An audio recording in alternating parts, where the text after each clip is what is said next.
Hey everybody, and welcome to the Alts Nerds Network. I'm Corey Scott. This is my friend Gregor Sprague, and I don't know what you've been watching, but this is what else is on. How's it going, Greg? I'm doing pretty good. How are you? Doing okay. So what else is on is a weekly show that we try to do sometimes, usually Mondays, and we talk about stuff that we've been watching on TV, stuff that's been coming out in movies, different kind of news, all that great jazz. And this is my first time doing an intro, so if I'm stumbling over stuff, you'll get used to it. That was great. That was awesome. I'll feel better once I have a Mountain Dew. Yeah. So we got a little bit of news. I saw this and I'm like, ooh, great. This is perfect timing. And sometimes we do news, sometimes we don't. Sometimes we feel like we're not, sometimes we don't. And that is that Sandman joins the DC Cinematic Universe. And this actually came out on Variety.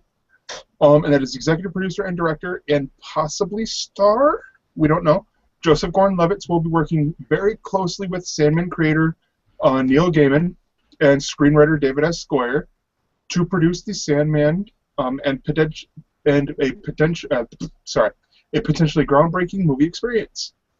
Gordon-Levitt hinted that the difficult in adapting such a masterpiece lies not only with working to stay true to the source material, but acknowledging that it's such a wide mythos. The original comic series ran for 75 issues, all of which were penned by Gaiman, a New York Times bestselling author and comic book legend. So, what do you think about this news? All right, so let's be honest here. The first problem, and I'll say this for Beatmaster just to get it right off the bat. First problem is obviously David Goyer, because say what you want, he's been involved in a lot of the DC or Warner films, and some of us feel that he's maybe overstayed his welcome, maybe has gotten kind of monotone in his storytelling, and are not super excited every time we hear a new movie is coming out, and his name is of course, the first thing associated with it, as far as creatively. On the other side, one of the problems I have with Goyer is that he's overall pretty dark, and Sandman does need to be overall pretty dark. So, if anything, that's possibly his strength, and he has done... I believe Goyer wrote the first... Well, he wrote all three of the Blade movies, but then he also made the mistake of trying to direct the third one. And the first two were actually pretty good. So I don't know if that's in spite of him or because of him, but he may... I don't know. I like Joseph Gordon-Levitt. I obviously am a big Neil fan, and I like the idea of getting to see Sandman making it to film in some way, but I don't know really what the story they would tell in a single film, because Sandman is a pretty epic story that has a bunch of smaller stories that go together into one big thing, but I don't see a beginning, middle, end that you can fit into a couple of hours for that book. So I'm kind of lost. It seems like they could have done American Gods as a movie or Neverwhere as a movie, and they did both of those, or at least plan to do those as series. Sandman seems to me that it needs to be a series. Yeah. And they're saying this is tied to the DC universe, which is also not really something that I would expect. Do you see this? Because with what you said, to me this sounds more like this could almost be similar in a way to like an anthology movie in a way. Well, I mean, if they were planning on doing multiple movies, sure. Well, But like again, that is not something that you can really plan on, and you have to be upfront with people to say, hey, when you come to see this movie, expect that you're going to have a lot of questions by the end of it. okay. not like a series, not like the Hobbit series of movies, but like the VHS movie, where it's like a lot of shorts that are wrapped in a movie. Now, granted, that's a horror movie, and I don't necessarily know that Sandman's going to be a horror movie. Sandman Um, definitely has some horror to it. mhm. I believe the second story arc, if I remember correctly, because it's been a long time since I had originally read it, is crazy scary and just over the top. Um, and that's the other thing too, is that Sandman, if they do it true to the books, not going to be something that is made for, younger viewers, not going to be in that, um, hey, we know that you went to see Superman, and we know that you're going to see Justice League, so you should come see Sandman too. No, it's not. It doesn't group well with that pitch, and that's more of what I'm concerned about. If Warner is just saying, hey, we're going to make a bunch of movies based off of our comic book properties, and some of them will tie together, and some of them won't, then that's acceptable. But the idea of trying to fit, if they somehow decide to shoehorn Sandman into the DC universe, I don't think that's going to make anybody happy, um, including Neil, who Yeah, originally started the book with ties to DC, but then quickly moved outside of that as Vertigo kind of came about. but it would fit their whole no jokes Oh, it thing would that definitely we. fit no jokes. I'm not Yeah, saying there can't be humor in Sandman. There's some great stuff with Ken and Abel, uh, if they make it in those films, but again, this is a dark, dark series. mhm. It's the '90s. It is the epitome of a '90s comic where we had our first real sense of mature readers. We had that kind of gothic overtone feel. The white skin, jet black hair and eyes. This is what all the goth girls loved in the '90s, and what all the goth guys were modeling themselves after. Uh, and it sounds like it's a cheapening to say that's what it was, because it's not what it was. It was just that that's what the books were, and I think it synced up with the people at that point in time who kind of followed that mentality. Um, when you look at, have you ever read the Max from Image or seen the cartoon series that was on MTV? I don't think I have. In pretty early in the Max, there's the character Sarah, I believe her name is, because I think she was kind of modeled after Sarah Gilbert on Roseanne. She makes mention, kind of teasing a little bit, the people who are the Sandman fans at the beginning of the comic. Um, and it is that sort of, there were goths in the '90s, and there were the Seattle grunge people on the other side of it. You pick your sides in those things. But this was a book that traversed that. I mean, all the grown-ups I knew when I worked at the comic store in Michigan, um, the adults really liked Sandman, who were looking for more mature stuff. I mean, there were plenty of adults that just wanted to buy their Marvel books or buy their DC books and everything. But the people who got into Sandman got into it really hardcore because it was reading literature. And it was probably one of the first real examples of literature in comic form, where you felt like you were getting something that was enriched as an actual book was. As much as you can say great things about Watchmen as a series, and it was a really deep thing, this was that continuously, and this was that even more so. Gaiman's use of language and the way that he paints a scene is just impeccable. Sometimes very simplistic, deceptively so. What he did with Sandman was just so deep, and kind of the thing that you really need to spend a lot of time with it to get into it, to get to understand what it is. But I don't know. I really wonder how this would work as a movie at this point, and Yeah. certainly how it would work in the context of people comparing it to other comic book movies. I just don't think you can do that. I think you make a Sandman movie to make a Sandman movie, and you just walk away from everything comic book that is out there on the screens now, because people are going to get a misconception, and I don't think that that's going to do it any favors. Do you see it being a DC in the DC cinematic universe just because it's a DC comic book? Just because it's in that universe sort of deal? I mean, my problem is that I would never have thought of John Constantine in the DC universe, and that's what they've gone with, and that's what they're trying to do more of. And the fact that they're still pitching the idea of a Justice League Dark movie, even though they were doing a Constantine TV series, it doesn't feel accurate to me.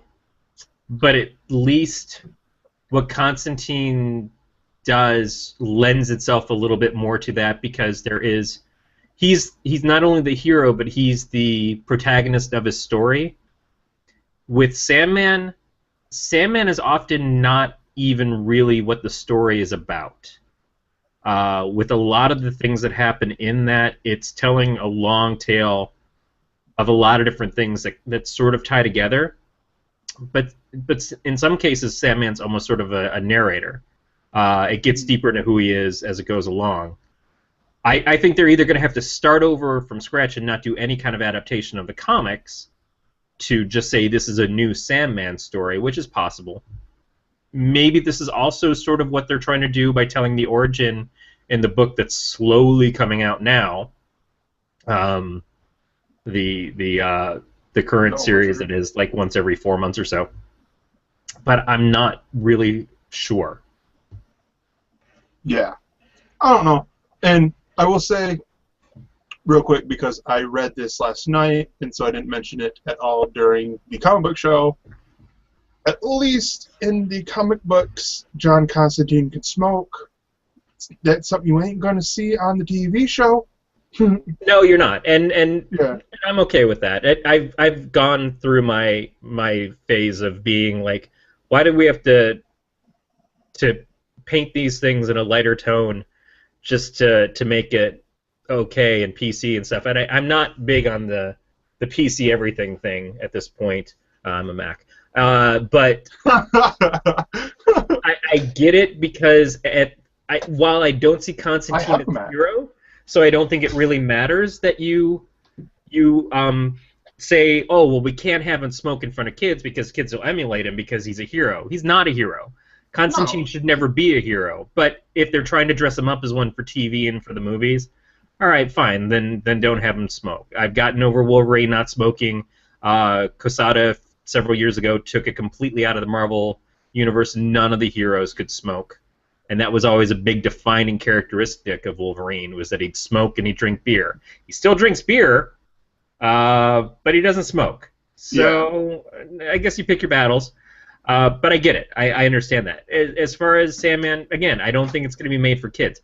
I will say that at the opposite end, you could take some side stuff from Sandman, like the Death books, and do films of those. Death, The Time of Your Life is a fabulous story that would work incredibly well as a movie, but not a big Hollywood blockbuster, Warner Brothers tying it into our new DC launching universe stuff.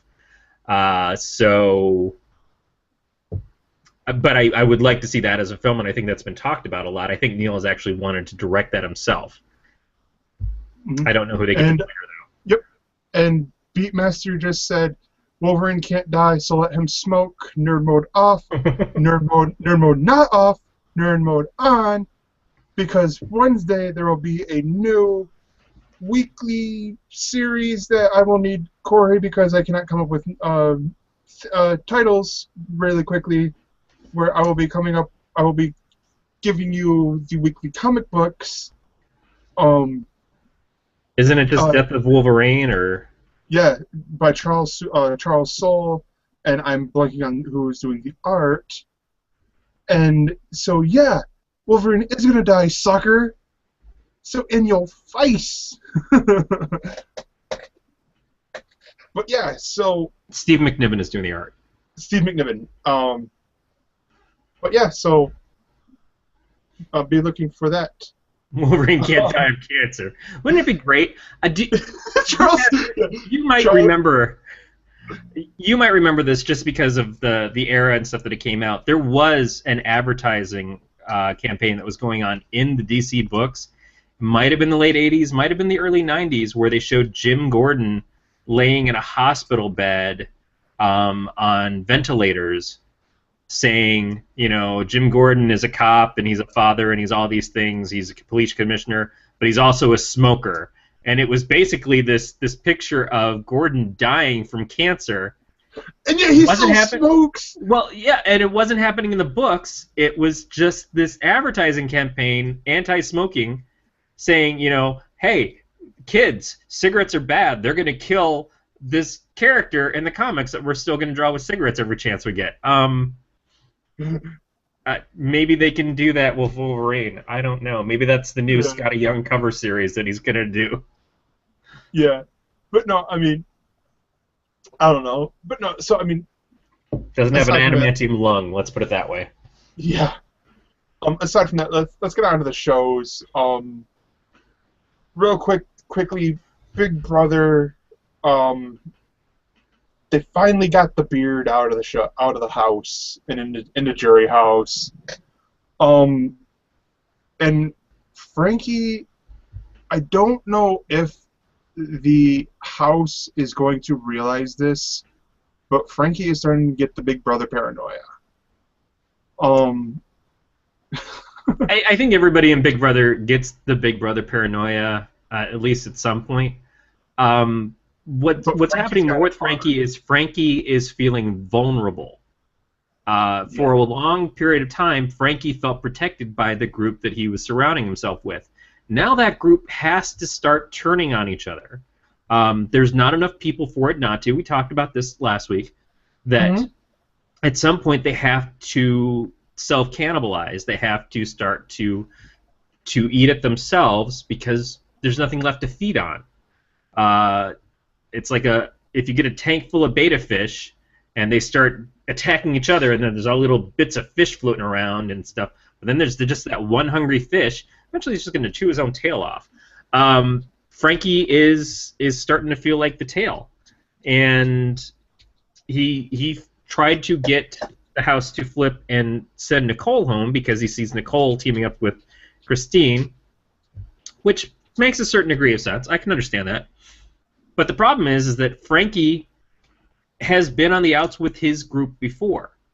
Frankie worked hard to get Caleb to turn on Amber and had Caleb believing that we're just going to put a scare into her and then send her home. And Caleb failed in trying to send Frankie home a couple weeks ago in the week that they did send Nicole. So I don't think it's that hard to say, hey, remember when we were going to try to get Frankie out and now we can? Maybe we should. We record the Big Brother After Dark. We haven't really watched too much of it, but it popped onto the TV last night when Aaron was snoring next to me and my cat was trying to take over my pillow. And so most of the conversation last night did seem to be Derek and Caleb and Cody talking about maybe getting rid of Frankie for the couple of hours that show was on. And I would like to see that happen because he thinks he's more popular than he is, and I think he felt a little humbled by the fact that Team America, they didn't like his skit putting on a play and stuff instead of trying to save Donnie. But then he also mouthed off at the camera. It's like, well, then screw you. You have to deal with us because we are Team America. Well, if we get our chance at it, no, you're not. And I think there's some other rumor stuff and everything about things that he's saying when not on the actual show. Like, he made some tasteless jokes. I just wonder if this show is turning out to be bad for Frankie's audience after this. He keeps hashtagging every time he's up there. Yeah, it doesn't surprise me, to be honest. I mean, Frankie, and it's like every chance he gets, it's riding his sister's coattails. And like, oh gosh. Well, every time You're, he's telling somebody that you're safe this week, you're safe this week, he's also doing his eyebrows or putting on skin cream and glitter and stuff like that. I'm like, you realize that you have zero humanity that you're displaying. yeah. These people, yeah, they're competitors and they're people that you're trying to win money over, but they're all human beings and they're all pretty good people. You could wheel it back a bit and at least show some compassion. And I'm thinking of someone from outside the house. Maybe inside the house you can't show compassion because it wrecks you. Obviously, Well, what happened with Devin, every time Devin started to feel compassion for somebody, he would change his mind about what the plan was. yeah. Well, I mean, there was the one time where he did it, and like, I think Zach's the only one that actually truly believed it. Like the whole time, and I'm like, all right, okay, I sort of get where you're coming from there, and all this, but I mean, I don't know. I'm hoping Nicole gets the HOA or the HOH, the veto, to be honest, and wins this. Or like to be completely honest, because I want to see her go further. Christine would be nice to win it. I want to see the veto won and used. That's what I want. I want the veto used. Yeah. Derek, as we said before, Mini Glenn, as we used to call him, he keeps doing these, who knows? And I'm like, dude, you keep saying who knows, but yet you don't do anything. Why are you teasing us? Well, I get frustrated every time that somebody says, well, should I just go with what my team's telling me to do, or should I try to make a big move? Because now would be the good time to make a big move. And then they go, no, I didn't do that. I went with what everybody wanted because I'm a wimp.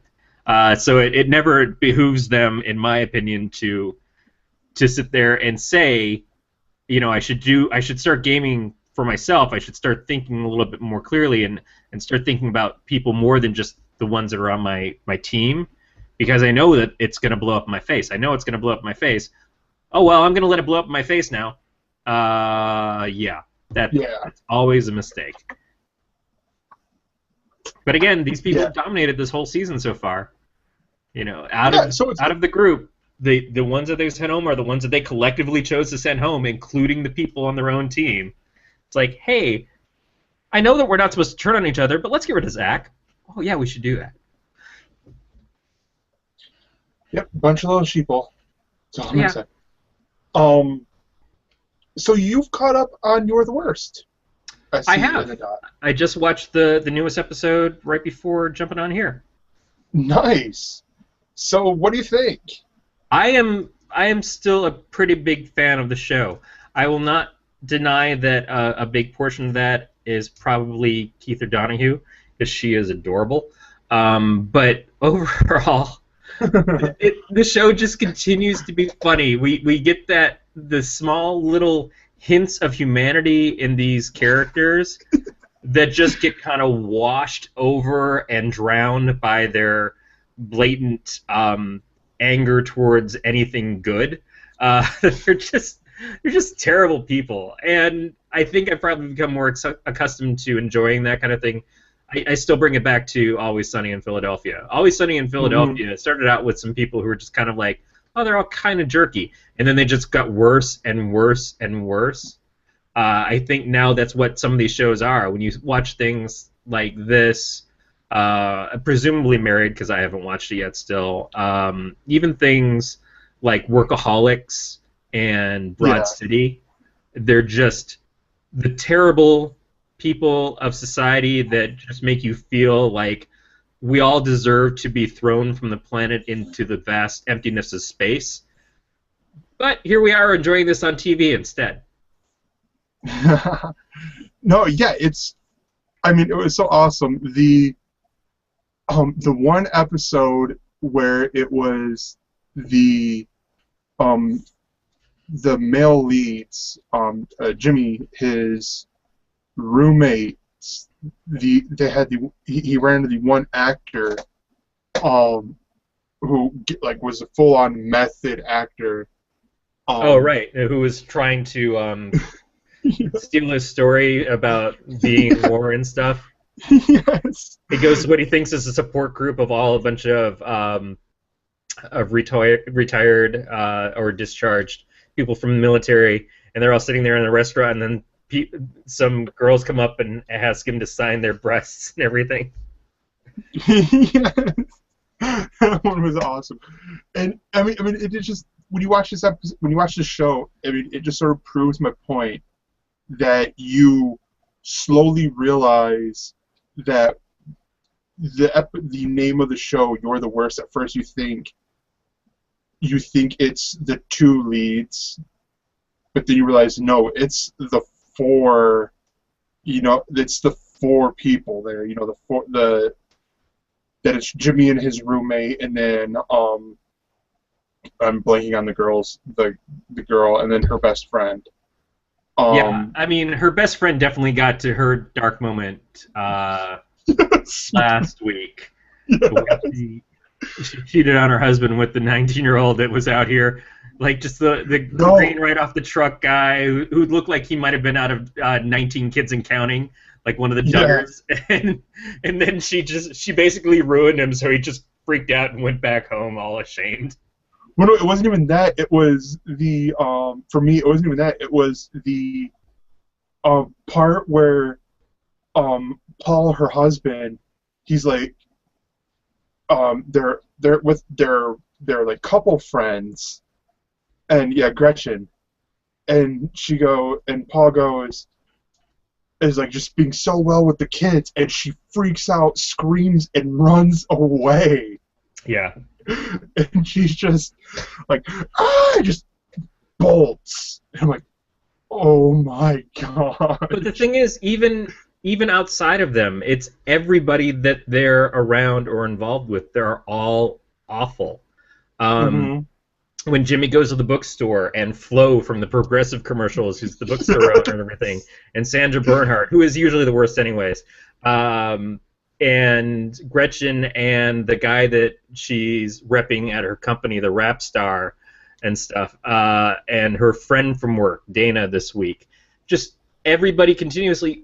Lindsay's husband is horrible. Like, we're supposed to feel bad that she cheated on her husband, but her husband is terrible and makes her feel awful, just in how he kind of treats her. At first, the first couple of times you saw him, it was like, oh, he was just kind of there, and you feel like he was nothing, and she just doesn't appreciate, her husband. But then as we get to know more, it's like, oh no, he's just really kind of awful, and makes her feel bad about herself too, and they just don't belong together. They don't work. So the whole show, honestly, Edgar, the roommate, is the only one who sort of has kind of a sweet temperament, because he's just so into the idea of Jimmy and Gretchen being together, and he keeps trying to make that work, but he's messed up more than he is, screwed up. He's not so emotionally defunct. It's that he's mentally kind of like incapable of doing things for himself in certain ways. So he relies on Jimmy taking care of him, letting him stay there and stuff. But he's really trying to look out for his best friend and his best friend's new girlfriend. And he's the one person who's really taking an interest in Lindsay and her life and stuff. That was kind of a cute moment when they're in the restaurant, and they keep going to the restaurant expecting to see their friends show up so they can all hang out together, and the friends just keep ditching them there and not showing. But he goes, oh, so how are you doing? She's like, wow, thank you for asking. No one ever asks me that. And like, oh, you cheated on your husband? Well, how do you feel about that? That's a really good question. I don't know how I feel about that. And it's just that is the thing, is like, we get into our own heads so much sometimes that we kind of forget that the people around us also are actually human beings, and not just little things to add flavor to, little ramen spice packets added to our mix. They go and they exist outside of our bubble. That is what that's reflective of, and it's really, it's pretty well played out in this show. Yeah. No, yeah, definitely. But no, yes. You're the Worst is Thursdays at 10:30, I believe, on FX. Just FX, no FXX. But yeah, Unless they try to kill it. unless they try to kill it and move it to FXX. But yeah, and then, so now Doctor Who Into the Dalek.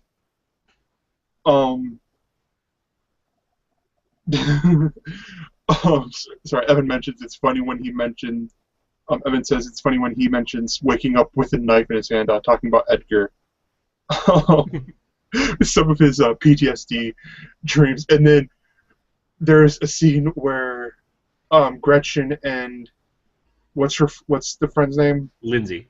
Lindsay are talking about the getting even, and they say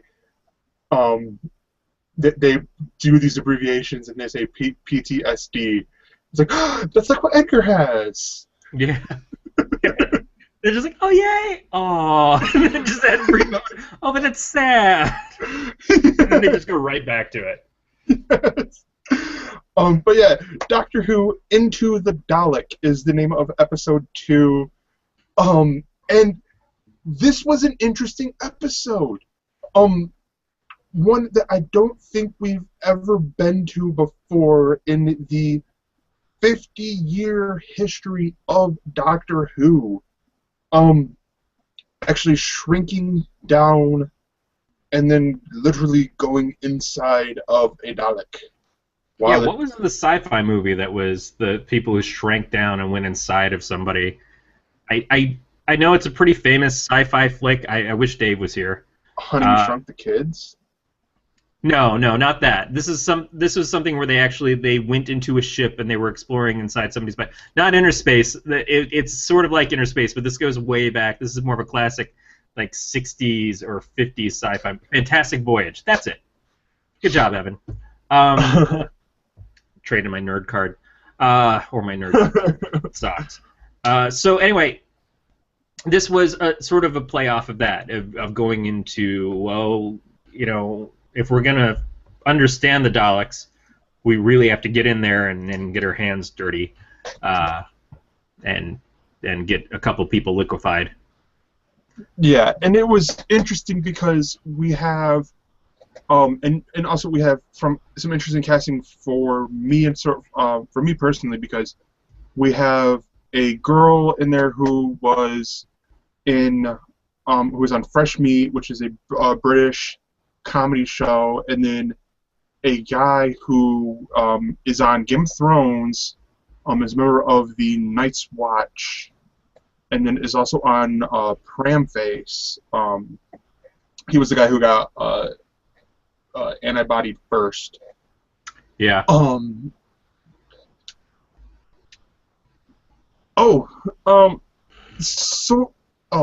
Yeah. And then, but yeah, it was interesting to see this, but I'm trying to think here.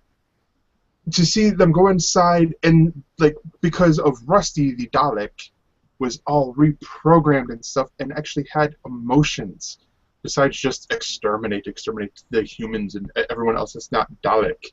He wanted to stop the Daleks. Yeah, and I'm like, wow. And then and it was basically like radiation, which I didn't know that, like, okay, it was like essentially the battery was leaking, to sum it up and dumb it down for like non-Daleks. Yeah, I fully expected to see the Energizer Buddy come bounding through and saying, you know, you shouldn't use cheap batteries. Yeah. But no, I'm like, all right, this is not right here. Something is off.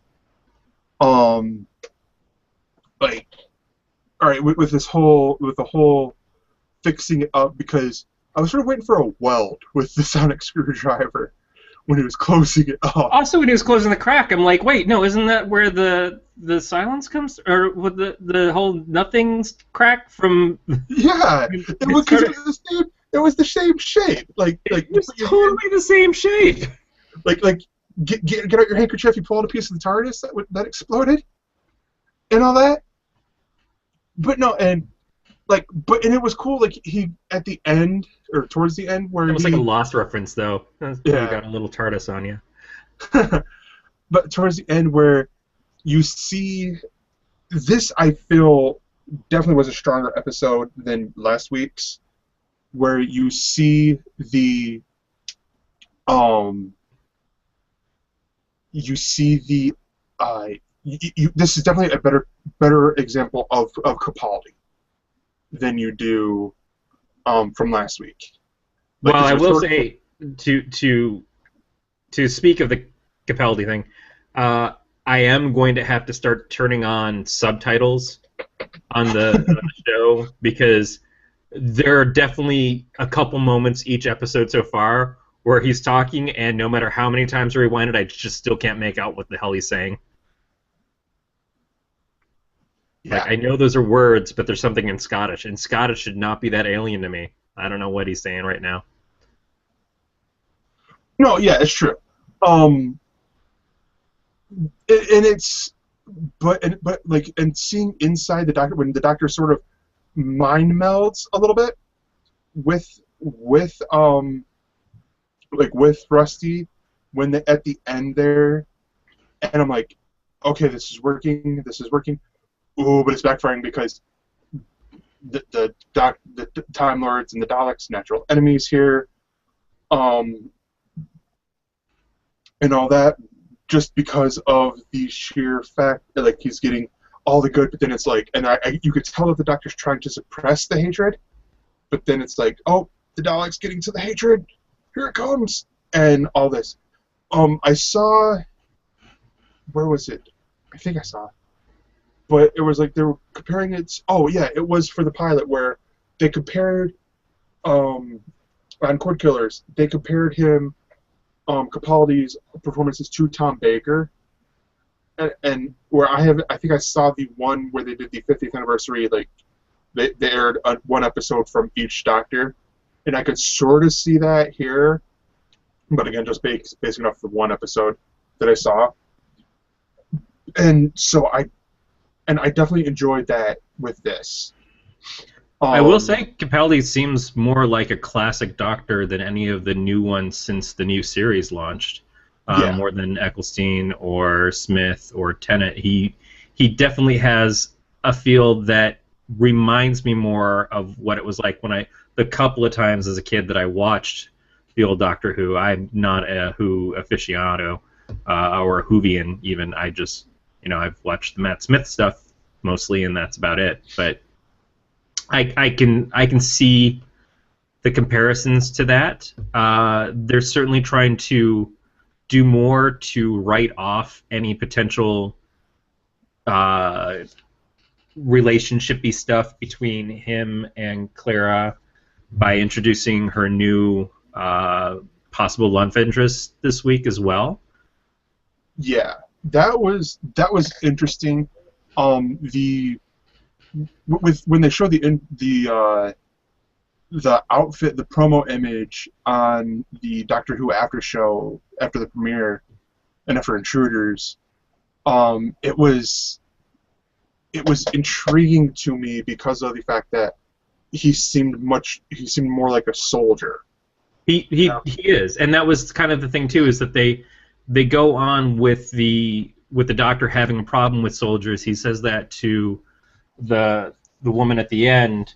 You seem like a very nice person. It's just too bad that you're a soldier and therefore you can't come with us. Like that's the one thing that he has against her essentially. And now with Clara possibly having a relationship with this guy who is a soldier but seems to have a lot of regret about it, and they also played up the fact that the woman on the ship was named Blue and his name is Pink. I'm not even sure if he's necessarily an Earth soldier or if there's going to be something that ties back to this episode later on. But at any rate, yeah, that it seems like there's a lot of seeds that they're planting in this episode. Yeah. I do want to ask you, because I don't have a lot of clarity with Clara. We'll go with that. So her origins are still really weird to me, and I don't remember how much of it was actually explained. But did you feel like they were kind of missing a bit of an opportunity, or that were you disappointed that they didn't really tie into her connection to Daleks in this? Because as the souffle girl in the first thing that she sort of premiered in back when Amy and Roy were still part of the group, uh, I thought this was going to be the moment where we see how her being inside this Dalek leads to a Dalek having her personality or something later on. And we didn't get any of that. I think more with that and was tied in with the when she entered the Doctor's time stream in what was it, this season 7 when they introduced John Hurt as the War Doctor, to where that's where you got her crossing all the paths of the Doctor. So you got her in there, and that was more of the, like, I guess if you let the Dalek spy thing go long enough, you get full-fledged Dalek or something. I'm assuming. I don't know. Maybe either I wasn't paying enough attention to that, or it just wasn't very clear. This seemed like a very good opportunity to have that play out, because there's that moment where the Doctor is trying to instill some memories of his own to the Dalek to basically make him care again and to be good. And of course it backfires, and that's what they had to do to kind of fix what was going on with all the other Daleks on the ship. They used this Dalek to save everybody from the other Daleks that had been invading and send the signal out. But they could have very easily had Clara pop up and then infect the Dalek with her personality and memories to then sort of explain later on why a Dalek had her thoughts and memories in that episode. And the fact that they didn't do it at all when they have this moment where Clara's inside of the Dalek and now nothing. It just seemed... I expected it to happen, and maybe it's my expectations that are just misfiring. No, I'm glad that Beatmaster seemed to think along the same lines too. Well, it makes that would make sense to fill that plot hole, but at the same time, I mean, are you going to go with Clara who there would just be fear of the Daleks, to be honest, or are you going to go with someone who has gone up, who's explored all of time and space for 2,000 years? Well, no, that's what I mean, is that he, after that moment of him realizing he was failing, and maybe even failing in the Dalek fighting everybody else, they still had to get out of there. They still had to stop everything else, and that would have been a perfect moment to fix the damage that the Doctor just did, have her pop up and, insert her memories and stuff instead to kind of bring it back down. Because in the end, we just get a Dalek who retains the hate from the Doctor of the Daleks. But it seems like we could have gotten the same end game, but we could have gotten the Clara aspect of it instead, where it's a Dalek who has some humanity, or is on the side of the humans at the very least, but helps to explain this other storyline.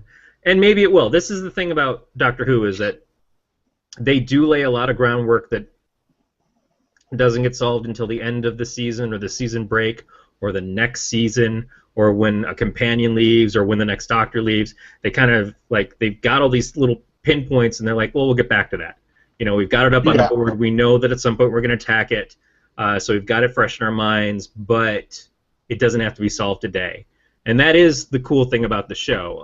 It's frustrating sometimes because you just kind of want, like we were talking about with Sandman, sometimes you want something that you can just watch and get the whole story there. if you can do that. And it seems like with Doctor Who a lot, especially under the Moffat stuff, it seems like more of it is, I told you that story so I could tell you this one, to use a Bill Cosbyism.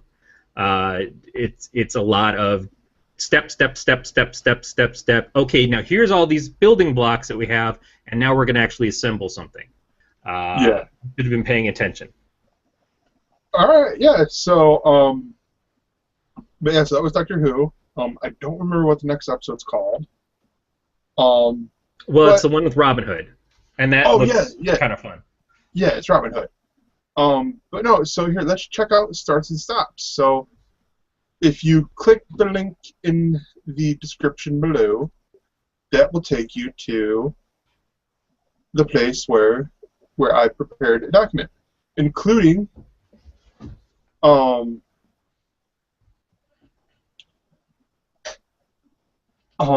including the new updated releases in both the TV and movies for Netflix.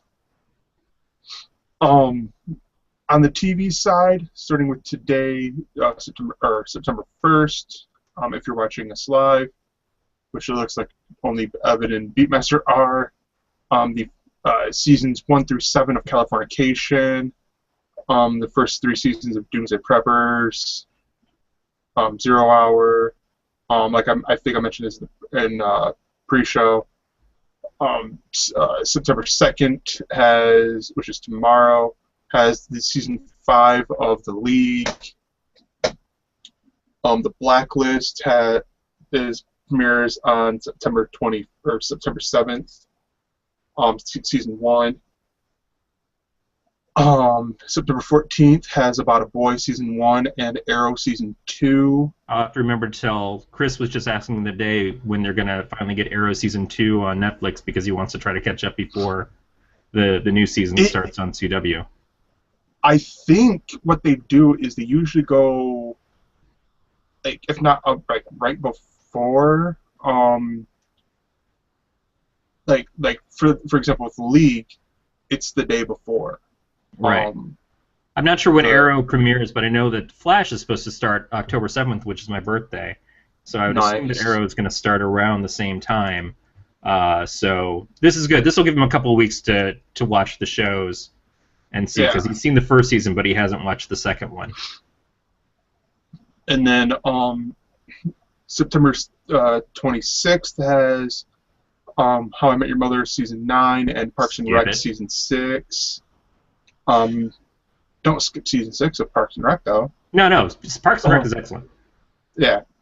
And then September 28th, you have Comic Book Men season 3 and The Walking Dead season 4. And then on the movie side, there are some good ones that I saw in here, including, and I'm not really going to name the date, you can look in there, but today you have Good Morning Vietnam! Also Flubber. I've never actually seen Flubber, so I'm interested in finally watching that. It's one of those things that I kind of missed when it came out. Yeah, and then Jay and Silent Bob's super groovy cartoon movie. Don't watch that. Don't. What else is there? Silver Linings Playbook. I typed this. Actually, I copied and pasted all this stuff because they combined Paste Magazine combined the list into 2 instead of doing like TV and movies. I'm like, oh, you buttheads. But on to Tuesday. Tuesday, September 2nd, because apparently I forgot to put the date in there. That's okay. Yeah. Let's see. At 9 p.m. on History Channel, you have the original miniseries finale of Houdini, Part 2 of 2. And USA Network has the 6th season finale of Royal Pains. And then at 10:30 on Comedy Central, you have the 2nd season finale of Drunk History, with the Drunk History on the First Ladies. Drunk History is a great show. Yeah. We watch it sporadically. We've got a DVRing in the room, and when we decide to watch it, it's just so funny. And then at Wednesday at 10 o'clock on FXX, The League, the sixth season premiere of that, with the episode called Sitting Shiva. No, I was going to mention that because I've been powering through all 4 seasons, and I will power through tomorrow on season 5 to get caught up. Moving on to Thursday, with at 8:30 on NBC, you have the 28th season premiere at a special night of Sunday Night Football, Green Bay Packers at Seattle Seahawks. And then if football's not your thing, at 10 p.m. on VH1, you have the first season finale of Candidly Nicole. On Friday, at 12:01 a.m. on Amazon, you have the first season fall premiere of Tumbleleaf. And then at 8 p.m. on Fox, NBC, ABC, and CBS, you have a 1-hour special presentation of Stand Up to Cancer. And then at 10 p.m. on HBO, you have the first season finale of Jonah from Tonga.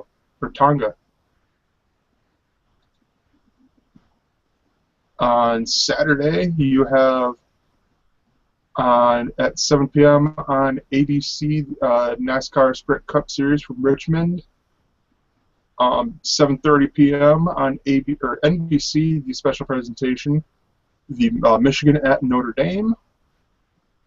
8 p.m. on Lifetime, you have the Brittany Murphy story, an original telefilm. Wow. Yeah. At 10 p.m. on American History Channel, which is what AHC stands for, World War II's Greatest Raids, the time slot premiere of that. And then at 11 p.m. on Stars, you have the series premiere of The Chair. Stars, I think, first reality TV show. Oh, okay. Yeah, it's sort of like Project Greenlight from what I read. Moving on to Sunday. Basically football. Yeah. Go outside. Walk around. Yeah. Get some fresh air.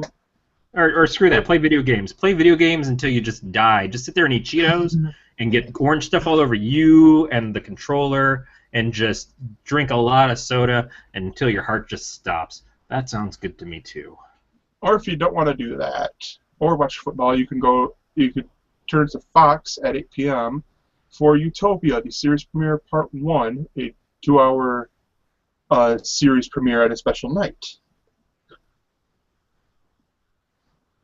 Or you can turn it to HBO at 9 p.m. for Boardwalk Empire, the 5th season premiere. That's what I call the stall tactic. There you go. Are you trying to get to Monday? Yeah, Monday. Monday, basically ESPN has all throughout there, starting at 7 p.m. Monday Night Football, 3 different games. And then at 9 p.m. on NBC, you have the 6th season finale of American Ninja Warrior. And at 11 p.m. on Nickelodeon, you have the cable run series premiere of How I Met Your Mother. And that is starts and stops. And now, for the next to last time, we will check in with the movie draft, where I think, unless a miracle happens, we could pretty much call this a win for Dave. Dave and Matt. Yes. So looking at the numbers, Team Car Ramrod is in the lead with $1.302 billion. We are in second place with $1.24 billion, and Team Hondo is in third place with $1.172 billion. We're still 60 billion or 60 million behind Car Ramrod, which is about where we were last week. So yes. we both went up a little bit. minor amount, but roughly the same amount. Yes, and the draft ends Friday, so I don't think we're gonna get 60 million by Friday. We had an end date, Evan. Evan is asking what if your movies are still making money at the end of the actual competition, which, as Gregor said, is Friday. That will be the cutoff. Even if the movie continues to make money, sorry, Team Hondo, because you are the most likely to benefit from that at this point, since your movie keeps sneaking its way back up to #1. And congratulations again to James Gunn and the Guardians of the Galaxy Yep. casting crew, because that movie has proven to be the monster hit of the summer here in It's America, yeah, domestically. it's the way that it's the way you had to play the game, Yep. because you could either take the what won them the game of getting Captain America: The Winter Soldier and other movies and make money throughout the whole summer. And I have not. Beatmaster's asking if we saw that Pete Elhaney meeting James Gunn at Dragon Con. I did not see any pictures from Dragon Con Well, whatsoever. that one. Um, but and so where you get these movies from the beginning that make money throughout the whole. And I did not know that. I did not know that they made money throughout the whole summer until basically being commissioner of the league, or as I put it, monkey who types in numbers for you all when you come in here and you look at them and you say, oh, hey, look, we're winning or we're losing or we're in the middle, or hey, we were winning for a month, sort of deal. Where Captain America just this week, I'm assuming, went out of theaters. And that's again with the bold ones. If you look at the side, they're out of theaters. Or you can do the Guardians of the Galaxy approach and get 5 weeks in the theaters, or the Teenage Mutant Ninja Turtles and get 4 weeks in the theaters. Yeah, the thing is that we know the schedule going into the competition. I say we as in the royal we because I didn't actually show up for that. But so it's not a surprise when you get, oh, well, these 2 great movies that I bid on that I managed to land do show up at the end of the competition, so I won't get the same benefit. But they did really well. It made a huge difference for where. And it wasn't even that. It was they bullied us into bidding our monies. Yeah. They literally had all the money left over. I bid all of our money earlier. I blew our wad early. Dave and Matt blew their wad early. And so Team Hondo got to spend all their money for the rest. So that was it. And so the way this will work is we will end up doing a winter draft as soon as NSFW, or sorry, Night Attack and all them do theirs, and Box Office Draft is updated with theirs. We will do one too. Well, Evan's asking, you thought that the more time in theaters equaled more money. To a certain degree, that's true.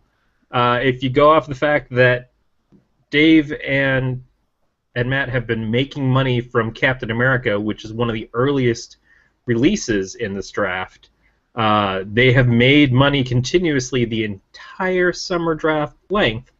That's benefited them. And when you look at how the numbers worked out, if there were another 5 weeks, it's possible that that Brad and Anessa could catch us or surpass us.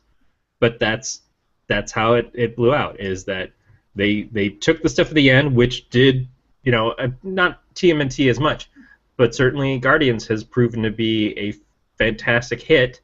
and that benefited them, but not enough to actually catch where those of us who had movies earlier were. Yeah, basically, I mean, if Transformers had come out earlier in the summer, it's possible that we would have been ahead, or at least at the same point as Dave and Matt, just from the extra time. Because I don't think that Transformers is fully out of theaters yet either, although I don't know that it has the powerhouse hit that Captain America and Guardians has. I don't think it's as big as them domestically. yeah. What's really amazing to me is Guardians still hasn't released in a lot of the international markets yet. In the major international releases, it's still kind of back from some of them. So I'm excited to see how it does internationally still. I'd love to see this get to be $1 billion film. I don't know if that's necessarily going to happen, but it would be very nice. So far, it's the top grossing film of 2014? Domestically. Oh, is it domestically only? Yeah. Well, so. Because they haven't hit the major markets internationally yet. Yeah. All right, so explain to Evan, because he has been speculating all throughout the pre-show, what is your segment, I Ain't Got Time to TV? I ain't got time to TV. All right. So I've been talking about doing this for a couple of weeks now. I wanted to bring a new segment to the thing, and we always talk about there's so many different shows that, oh man, if I only had more time, these are all on Netflix and I could get into this and it would be so cool, and all these things that I haven't seen. And I have a working knowledge of a lot of TV and movie stuff. It kind of is a detriment because I don't get to enjoy stuff in the same way as a lot of people. People bring up all these things to me all the time. Oh yeah, I remember this movie. Yeah, I kind of know about that too. This and this and this happened, and these people started it and stuff. And they're like, oh, you've seen it? No, I haven't seen it. I just know. I don't know if it's psychic television or what. Point being is that there's a lot of shows. There's a lot of shows. There's a lot of good shows, a lot of crap shows, but a lot of shows have come and gone, and I ain't got time to watch them. So what this is kind of like a cocktail weenie. It's both ends, but no filler. This is, I watched the premiere of a series, and I watched the absolute last episode of the series, and nothing in between. And I decide pretty much what it's about. And I might be wrong, but I don't live in a vacuum. So in some of the cases, I kind of have an idea some of the things that happen. But I assigned myself last night to watch True Blood, a show that I probably would never have decided to watch anyways, because it was happening at the time of the vampire height of, like, oh, and then here's Twilight, and oh, and then here's this other vampire show that didn't last very long called Moonlight, and oh, here's this Dracula show, and oh, and True Blood, and there's all these vampire books. I don't want to watch any of that. So I didn't realize, first of all, in watching the series, it starts out telling you that vampires have just come out in the world because they have found there's been a synthetic blood made. So they no longer have to be the objects of fear to humanity because they can drink this Japanese synthetic blood. And the synthetic blood is called True Blood, TRU. So basically the show is named for a drink. It's kind of like if your show was called Pepsi. And it's not really what the show's about, but it's just sort of the backdrop of everything. It's like, oh, here we are, and yeah, I'm choice of a new generation. But then all this other crazy stuff happens. And then it ends, spoiler, with it being sort of about the synthetic blood not working anymore. And all the vampires start to go crazy, I guess. I'm guessing. Now, the very first episode introduces us to this character, Sookie Stackhouse, who I guess the books are about. And she is a waitress in a little kind of dive bar in what I assume is New Orleans. I kind of got that Southern-esque feeling to it. And she has psychic powers. So she's working at this place. She's not, having a great life. She's just kind of going with it. And then a vampire walks into the bar. It's kind of like the start of a joke. she beams right towards him, starts talking to him and stuff. Some other couple are like, "Oh, you're a vampire. You should." Is everybody here? Gregor just kind of fell off. No, he said he has to go to the bathroom, so I'm taking his spot for the moment. And Okay. I've seen True Blood, I think, from the first episode through the 4th season, and then I dropped off. So I know a little All right. bit. Well, don't ruin it for me because no, there's. I'll tell you this. Once you're done, I'll tell you. There's one thing that turned me off to it, and I'll see if you know what it is. But I'll tell you what it is when you're done telling me about it. So anyway, so she meets up with this vampire, Bill, which there is some jokes about the fact that he's a vampire named Bill. I thought that was kind of funny in and of itself. And Bill goes out with this weird couple that are in the bar, and she reads their minds and realizes that they're going to drain him of his blood because vampire blood is kind of like a drug to normal people in the show. So there's a fake blood that the vampires have to drink, and then there's vampire blood that humans drink. And a lot of this is a lot of weird hepatitis trade-off, I think, throughout the series. This is what I'm going to guess. So she goes out to the parking lot, rescues the vampire, and he's all kind of weirded out, like, why did this little blonde waitress girl save me? And she doesn't seem to want anything. He offers her the blood that they were stealing from him. She says no. And there's that instant chemistry. But then she's supposedly all virginal and stuff because there's just no guys that she likes in this town because she can read every guy's thoughts, and of course guys are creeps. The other side story of the first episode, there's a couple of things. One is her best friend who keeps quitting jobs because she just kind of hates everybody, and then comes to the bar, and she and the owner of the bar are both trying to protect Sookie and keeping her away from the vampire guy. That ain't gonna work. Star-crossed lovers, blah blah. And her brother is having sex with this woman who had sex with a vampire once, paid her some money. She watches a video with the brother, and they have really rough, freaky, icky stuff. And then she winds up dead the next day. And the cops show up to arrest the brother because it turns out, of course, she was videotaping them having sex, and so they found the videotape, and that there's sort of like a cliffhanger. There's a couple of cliffhangers. That he gets arrested, and we don't know if he did it or not. And Sookie goes to meet up with Bill after getting off of work, after everyone tells her, like, stay away from the vampire. But when she goes out there, the couple who tried to steal the blood from Bill wind up there and beat her up instead. And that's where it breaks. So good cliffhanger. If you're going to continue watching the show, feels like this is a good, compelling episode to get you to in the next time and see what happened. That's not why I did it. I stopped the TV, I went to bed, I came back the next day, and I said, all right, last episode. The other part of this whole trick is to not watch the previously ons. You have to skip that because you want to go in fresh that last episode and see if they can catch you up with the writing and the story and everything else just in there. And guess what? They do not. They do not do that at all. But we're talking about 7 seasons of a show. I don't know how much they were really going to be able to deliver in this last episode. The last episode, I will say, is definitely final to a lot of the story, but does not really deliver on the intensity of what the first episode had with the whole idea of vampires. The episode is about, at this point, the True Blood stuff is no longer working.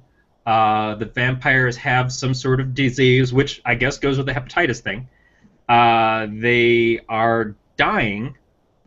They have captured some woman, not Bill, but some of the other ones who I don't recognize at all. They've got some woman that they've captured, or some Yakuza group has captured. And they're holding her captive. These 2 vampires let her go, kill all the guys in the Yakuza group, and then they go find her again and start draining her of her blood, which in turn is the new True Blood. They call it New Blood, to keep all the other vampires alive. This is happening concurrently with the storyline with Bill and Sookie, whereas Bill has kind of accepted that he's going to die and is telling Sookie, I'm just going to end it, and I kind of want you to Kevorkian me. I want you to help me die with dignity and stuff. Sookie apparently at some point isn't just a psychic anymore. She's also a fairy. That's when I stopped. When I found out she was a fairy. Yeah. So they've also apparently introduced werewolves, which they joke about in the first episode. Like, well, it's not like there's werewolves really. No, apparently they're not only werewolves, they're also werpanthers. She made some reference to that too. Joe Manganiello. Yeah, I guess you're gonna do it. You do it all. I enjoyed Abbott and Costello when they met Frankenstein, and then the werewolf showed up, and Dracula showed up, and then they had the Invisible Man as a joke at the end. That's all cool. I don't know if I want to see 7 seasons of werpanthers, but anyway. So Bill is like, well, I'm dying. Also, Sookie can start to read Bill's thoughts, which she could not do when he was a vampire. But he's starting to develop. He said he's feeling more and more like a human now because of this disease. So I thought, oh, well, maybe this disease turns him human. It takes the vampirism away. That would be cool if that was That would have been cool. That's not what happened. She kills Bill. Bill dies. Well, Bill asked for it. Yeah, he did. He completely asked for it. And that's the thing, is they dig up a grave that he was supposed to be buried in this whole time. He holds up a picture of him and his daughter that I guess he had when he was alive, but all his family is dead and stuff. There's a wedding in here, too. I don't know any of the people involved in the wedding, so I just kind of glaze over that. Was it a red wedding? Oh, but apparently the brother didn't go to jail or got out of jail because he's alive in this. I think her friend died. I don't know. The black girl died. Yeah, Tara. So he's in the grave and he's like, "Hey, use your fairy magic and kill me." And she's like, "I'm making this ball of fire, blah blah blah." "Oh, I can't kill you with this because I don't know fairy magic. I'll always have you with me. Here, I'm gonna crack this shovel in half and stake you with it." And to be fair, No, it was just a regular shovel. But it was this, like, she takes the shovel that they apparently dug the grave with, and she cracks the handle off, and she jumps down to the grave, and she's like, "Are you sure?" And she's got to place over his heart. He's like, "Yeah," and he helps her kind of stab it in his heart, and then blood spurts everywhere, and he disappears like Yoda. And except she's covered in more hepatitis. So then they do the 6-year jump, and the other 2 vampires who had that girl captured are on TV on an infomercial. This is great. It sort of ends with an infomercial, which I thought was kind of cool, selling the new blood product, which they had made from her blood synthesized to help the vampires still remain with their humanity again. But then it turns out that they didn't kill this woman and she didn't get away. They've got her locked in the basement of the bar where they rent her out essentially to other vampires. They spend $100,000 to get to, drink her blood for about an hour. And she's just there, and she sees a ghost of some other dude who's like, "Oh, well, I guess you're going crazy. That's good for me." So I'm assuming he's dead and doesn't like her. And she's just tortured in the basement, and that's it. The final scene is essentially Sookie with her new husband, who we don't see his face, at a picnic with all of her existing friends and stuff. Her brother's had a few kids with some woman that he hooked up with in this last episode. Sookie's pregnant with her kid with this husband guy. I don't think that anything else vampiric is there, but I don't recognize the people enough to say. But it just kind of stops. And that's it. So the first episode, here's Sookie and Bill. The last episode, here's Sookie and no more Bill. And that's how it goes. Would I say, if I had started from the first episode and continued watching, I might have made it through the first few episodes because my curiosity was piqued. Now, having seen the last episode, I'm less interested. I guess this should be expected. I'm less interested in going back and watching episodes in between, seeing more of that first season, which was probably still somewhat based off of the books. I think that's what they did. Is they started, the first season was very much based off the novels, and then they went off the rails from there. I think Dexter did that too. I don't know. I just there were parts in that first episode that were compelling. There was nothing in the last episode that makes me feel like I need to go back.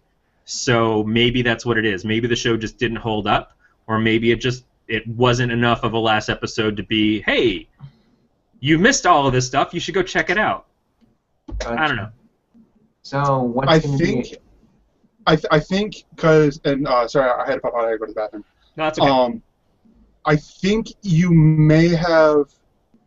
I think the problem may be because, and it sounds like Beatmaster watched the show, or at least watched more, because from Evan, you watched the first season, I think? No, I watched up to the point, this is a spoiler, but Corey mentioned it, that I watched up through, I think, season 4, which is the one where you find out Sookie was a fairy. Yeah, we find out Sookie's a fairy. Yeah, Beat said he watched the series. You watched it in its entirety. So I think there's what, seven seasons. Yes. Well. So I think you might have jumped too far here. Oh yeah. Yeah. And that was exactly the point. Here's the thing: is that this bit, we'll just call it a bit, because there's no way to really say it's a good thing yet. It's just basically 7 seasons of an HBO series. You're talking at least 10 episodes a season, probably. I know there was 10 in the 7th season. That's a lot of time to dedicate to watching a show that I might have gotten a season or 2 into and then given up on anyways. And there's still a ton of other TV I haven't seen. So this was me saying, give me your absolute best. And if your absolute best isn't the first and last episode, then maybe you're not the show for me. And that's all it is. But honestly, I know I'm screwing the show by not watching it consecutively. I am doing something very unfair. It's like picking up a detective novel, reading the first chapter, reading the last chapter, and saying, oh, well, that book sucked. No, it probably didn't. It's probably a lot of stuff that would have made that last chapter good. It's like reading Watchmen. I read Watchmen as a graphic novel when I worked in Michigan at one of the Comic City stores. I read it one day when I was helping out at the other store, and it was really quiet. And I got all the way to the last issue, it was a 12-issue series. I got through 11, and then I stopped. And probably about 10 years passed between that and me actually going back and reading issue 12. Now, if I had read the first issue and then the last issue, I might not have felt as compelled to get to the point where I actually read it all at once again. But I would have been doing myself a disservice, because Watchmen, as much as I have issues with Alan Moore overall about other things, Watchmen's a great book. It is a really great book. It's a masterpiece of storytelling. But not if you only read issue 1 and issue 12. Yeah. No, yeah, definitely. So, here's my question. What's the next show you're going to do this with? Well, I will make the challenge to anybody else who wants to do this, but I'm kind of, it relies on what's available. And since I only really have Netflix and on demand, it depends on what's coming up on TV or those things. It might be. It also has to be something that I haven't seen any other stuff for. So I've seen enough of Dexter because Aaron was really into Dexter for a while that I'm not gonna do that. I did challenge Gregor to watch Twin Peaks that way, but not the movie.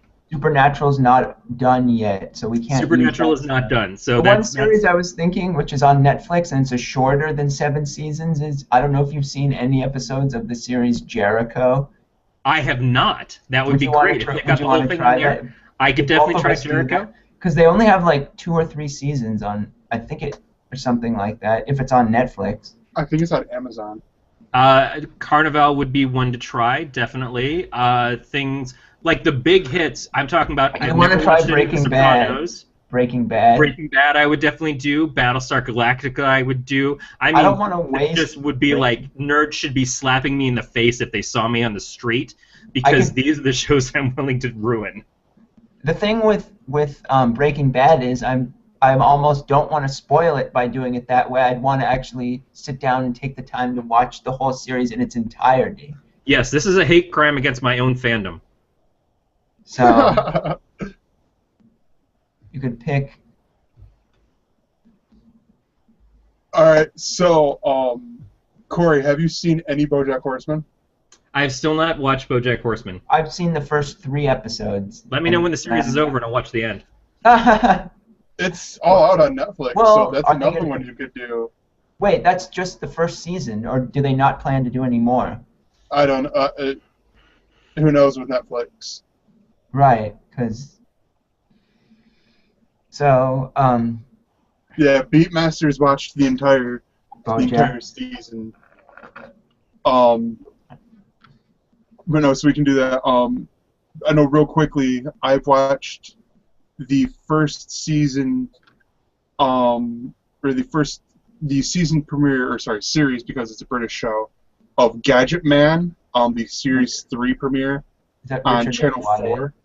Yeah, with Richard Ayoade. It was really interesting because it was about outdoor gadgets, like outdoor survival type gadgets. So you have where he had his friend, or like I think he was a stand-up comedian, doing in a wind tunnel with like the tent strapped down, like clipped down, pumping up a tent, and I'm like, I want the tent. I don't know if I would ever use it though. And then like, but the show is really great. I want to see them actually do it in America. Like, it would be really cool. Actually, it'd be really cool to do on Twit. Like, sort of like the new Gizwiz, like incorporate it with Gizwiz. What was that show they did? A one-off where it was something like the Gizmodo show where they did it on, I think it was BBC America or whatever, that had Veronica Belmont on it. I remember that. What was that show? That reminded me of what you're talking about. Sort of like that crossed with Top Gear. Was that show with Veronica Belmont? it is sort of like Top Gear for tech, and they actually had Jeremy Clarkson on, I think, the first season with Stephen Fry. But no, it's a great show. If you live in the UK, it's on Channel 4. If you don't live in the UK, find a way to get it either by VPN or other ways that I will not mention because we are on the YouTubes, and I don't appreciate that. But the other show that I will mention is The Ultimate Spider-Man, the season 3 premiere, and then I think we should probably wrap it up. And this one was a 2-part season premiere. And it was called The Avenging Spider-Man. And this was Spider-Man joining the Avengers. And this was actually a really interesting episode because here we had Peter Parker, well, no, not Peter Parker, but Spider-Man, joining, and then Loki teaming up, because Loki never really truly teams up with anyone, with Doc Ock, giving him his guardian enchanted armor and all this stuff, and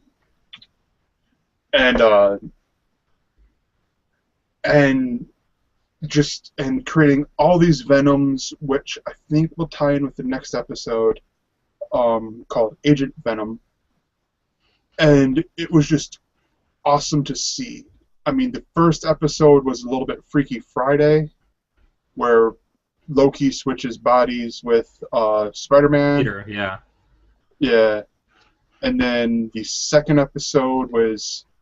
And actually, it was cool because there was this moment where... Because they always do cutaway gags, or they usually do cutaway gags. Well, they do, like, where he first joins the Avengers. it looked almost like the Marvel vs. Capcom, where like he's doing a team ups where it's like the Avengers versus Fing Fang Foom and I'm blanking on the other ones, and then the bonus stage was Batroc the Leaper, and I'm like, this almost looks like the classic arcade Marvel vs. Capcom, but it just looks so cool. And Evan, you actually have a show that you want to share with us.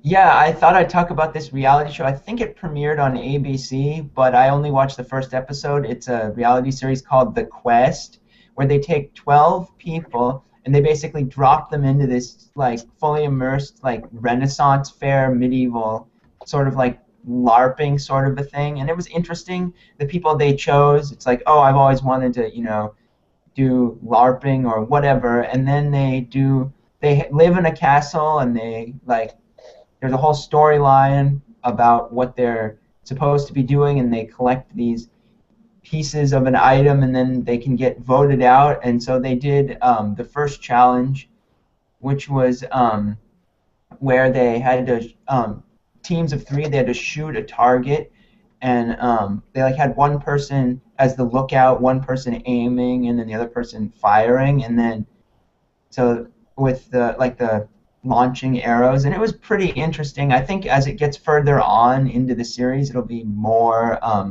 like Renaissance fair, like jousting and fighting for the queen, and things, like the queen will choose who wins, but they haven't shown the queen yet, so. I think it's an interesting premise, like fish out of water, like, oh, we're taking these modern people and putting them in the Middle Ages, sort of a thing. So have you only watched the first episode? Yeah, I only watched. I don't know how many they've aired or what, but I might take a look at like do a thing like what you were talking about. Watch just the last one to see who's left, because it doesn't feel intriguing enough to keep me hooked. But it was interesting that people who were producers on the Lord of the Rings movies also worked on this, but to get the full medieval experience and them to be at a castle and all that, I'm curious to know how much it costs to make the show. I am impressed with the theatrics of it and with how much people seem to really be into it. There was that show that Gregor and I watched last season that was the murder mystery one. Yeah, the whodunit. Right. That was far less convincing than this is. This is overall they've done a good job with it. The people who are acting really feel like they're playing the parts, and then the contestants buy into it a lot. Right. They do that stuff where they talk to the camera and they do express who they are, but the more the story seems to go along, the more into it they seem to get. Everybody, they're called paladins, so they're actually playing a role which is classically like the protector knights and stuff for the realm, which means that they try to do good. There's not a lot of backstabbing and stuff. The only thing that comes up is at the end of the episode, they judge which of the 2 people who are up to be eliminated, which one they'd rather keep, and they line up behind them. So even it's not a private thing where they're casting votes into a conch shell or something. They're actually the person turns around and sees, oh, these are the people who voted for me. Oh, there's a lot more people who voted for that guy over there. Overall, it's pretty good for what it is. I don't know if it's we're going to get this a bunch more seasons, but the story is reasonable, the acting is well done, and the quests and stuff aren't overly ridiculous for what you'd get from a competition show, like when they did the real Gilligan's Island a few years ago. That was just terrible, and they had actual celebrities on it and stuff. The people seem to take a lot more seriously, and they had a scene where they had to go to a witch for some things to help save the queen who had been poisoned, and the person who came out and played the witch was actually pretty convincing. The makeup and stuff, it didn't look as cheesy as what I expected it to from what the advertisements were of the show and what I would think of this kind of show. Right. We just got a couple episodes here and there. I'll be curious to see what it's like when they get to the point where the contestants have to start riding horses or even getting to jousting or wearing armor. That's what I'd be more curious about. But as I was watching it, it got me thinking, I wonder if any of the contestants are like planted, like they're actors or like anything like that, but who knows? So I'll at least watch probably the last episode to see who won. So and my guess, like with Who Done It, it's only going to be a one season show. It won't go past the first season. Yeah, But I think that's what you the never case know. is. You never know. So Yeah, these specialty shows, like that one that Gregor was saying in Starts and Stops is coming out this week, Utopia, yeah, same sort of thing. I just don't know that those things can catch on well enough because they are so story-driven, whereas most competition shows are just really about the competition. Yeah, you have a scene that you're in, so you're trapped in a house or you're trapped on an island or you're running across America, but people can relate to that. But when you're trying to involve actual storytelling at the same time, having the suspension of disbelief for that kind of show, when you have characters who aren't really believing it and are talking as contestants on a TV show versus the actors who are trying to play the part and have gravitas and everything, that is what I think holds these things back. So there was, the Stan Lee had the one where he was trying to, somebody could become a superhero, and they were trying to have them have their powers emulated, and they had one guy who was just kind of a jerk the whole time, and so they made him the villain of the show. But overall, it was just really cheesy. This is the least cheesy of these things I'd probably seen. There was the one on Fox years ago where they were all on an island and people kept getting murdered. That one I only sort of remember, probably closer to that. It's decent, and I think if you were the demographic who likes the fantasy aspect and who likes role-playing and LARPing and things, then you might enjoy the show, but I definitely think it's a summer only because there's not a lot else on, and I'm surprised it's not on Sci-Fi, because Sci-Fi's done a couple of these this year too. No, yeah, definitely.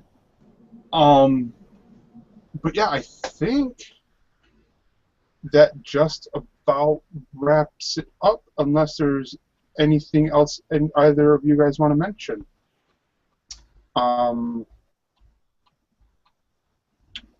Well, the only other thing that I could probably say is you should, if you enjoy things like What Else Is On or our other show, the 616, which is our comic book show, you might also enjoy some of the shows on our sister network, the Galactic Netcasts. They do a show called Sci-Fi Geeks Club, which is one of my favorite podcasts at the moment. And this week, they just had their episode come out where their guest geek was Anthony Weir, the author of The Martian, who was great on the episode. But if you go a couple episodes back, you might find an even more interesting guest, a guy named Gregor Sprague, who Who's that guy? Really cool. Who is that dude? I don't know. He's just some dude. Never heard of him. You know? Some loser. So we just got offered to be sort of a sister brothers. We're happy and we're living and we're colored. Are you quoting Wayans Brothers to me? What? Nothing. Sorry. Yes, I was just doing the Wayans Brothers theme song. just collectingthatcast.com, you can check out their shows, and I highly recommend Sci-Fi Geeks Club. Nice thing about Sci-Fi Geeks Club is that it's also available on Stitcher. If you don't have the time or inclination to watch at your computer, you can listen to the audio and download it there. I believe Stitcher/Galactic Netcasts. Yes. And before we finish up, I'll just say this. Sorry, Beat, but you're the only one that watches The Strain, or at least past episode, I think, 2 or 3 for me. So unless you ever come on camera, unfortunately, we're not going to talk about The Strain. I will when the series is done. And I think they already greenlit a season 2. So see, they're we'll just have to pushing wait it back. at least until at least a year from now, at the earliest. At the earliest. Yeah. Yeah, I will say that Aaron and I watched the first episode of The Strain, and it was one of those things that we kind of we kept recording it for a few episodes, and I even asked her, I'm like, are we going to watch this again? She goes, keep it recording. And then she just completely forgot about it. So by the time I got to episode 4, I was like, well, I'll just, if it's not on demand, I think we'll live without it.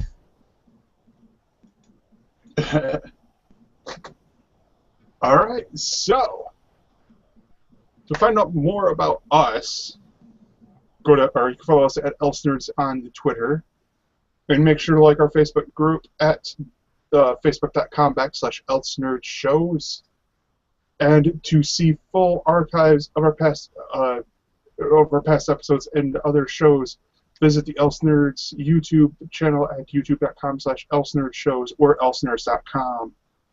And this has been a Don't Tell Gwen Productions. Take care, everyone. Thanks, everybody. Thanks, Evan.